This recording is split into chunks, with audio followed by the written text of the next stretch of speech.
specialist evangelism.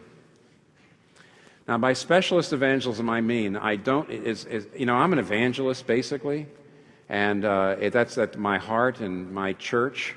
But I also know that there are all sorts of people groups in a city. From people groups of certain religions to certain ages, to certain kinds of people.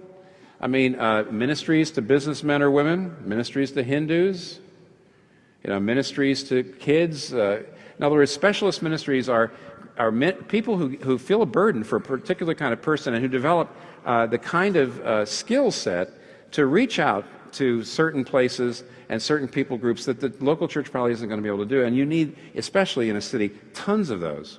In particular, let me just suggest that, and some of you are going to be happy when I say this, youth and campus ministries in cities are even more important than they are elsewhere, even though they're important everywhere.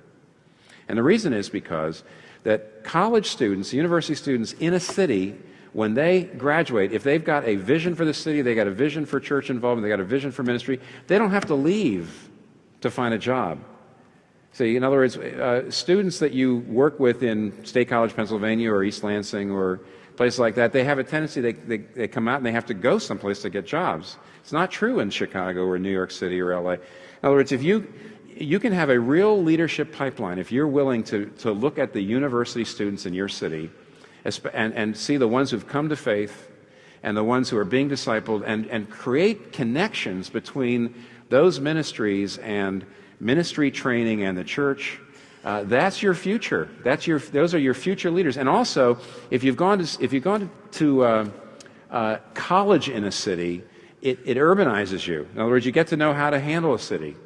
Very often, they're almost like natives. They're almost like people who have grown up in the city. Whereas a lot of us who move into the city and we haven't lived in the city, we're foreigners, and it takes us years to adjust.